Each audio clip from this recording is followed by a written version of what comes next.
Good afternoon, my name is Alice Huang and I am a senior biology major here at SFA.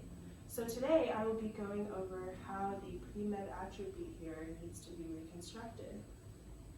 So my audience today is the Stephen F. Austin State University Board of Regents and also the Biology Department Chair, Dr. Mullen.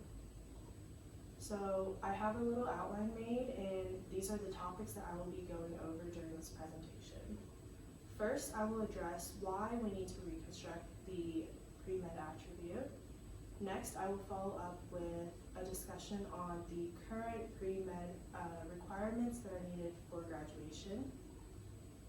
And then I will address those issues with different solutions. So first, why do we need to reconstruct the pre-med attribute? Well, there are a few unnecessary courses that are listed on the requirement list that I particularly don't find to be necessary, and the curriculum isn't as rigorous as pre-med courses at other universities and as well as medical schools. Lastly, there should be a bigger variety of biology courses to choose from, I feel like, and they should really emphasize human biology more than plant or animal. So currently, these are the listed courses that are needed for the pre-med attribute. So you have your gen chems, your organic chemistries, and your biochemistry. And note that biochemistry, you do not need the lab. And you also need a variety of biologies. You need botany, zoology, as well as cell biology, so those are the basic biologies, and then you have genetics as well as human physiology. And you also need statistics and physics. So here are the few issues that I have found in the pre-med attribute currently. One of them is that there are only really 4 courses that really relate to human biology, and those are cell biology, human physiology, genetics, and biochemistry.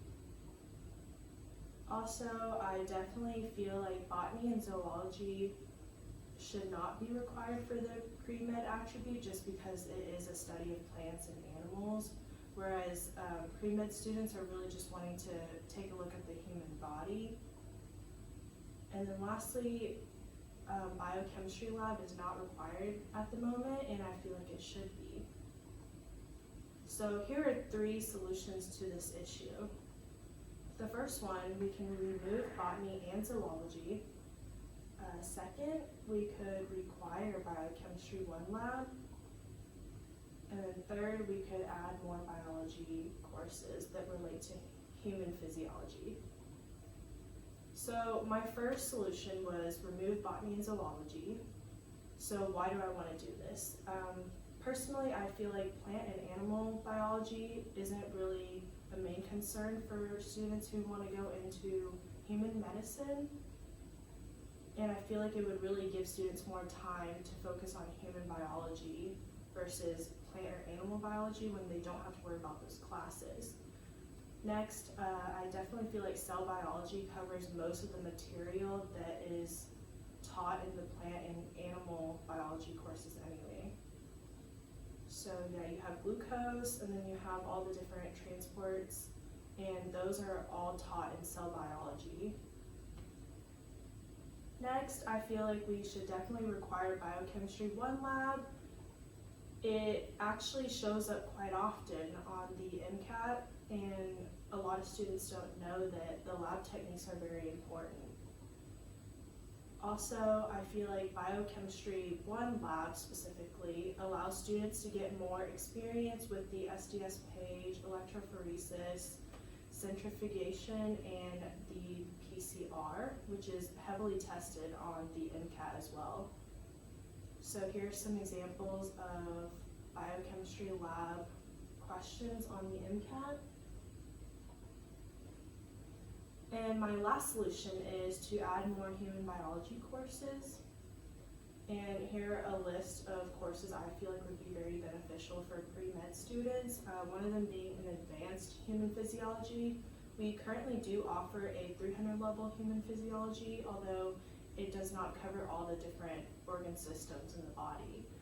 We do also have a human anatomy, but that is currently just geared towards pre-nursing students, and I would really like to see that implemented into the pre-med attribute as well. And we also have immunology, microbiology, neurology, and virology. And I feel like the study of virology and immunology is very important just because it applies to the human lives. So that concludes my presentation. If you have any questions, please feel free to contact me at my email that is listed on the screen. Thank you.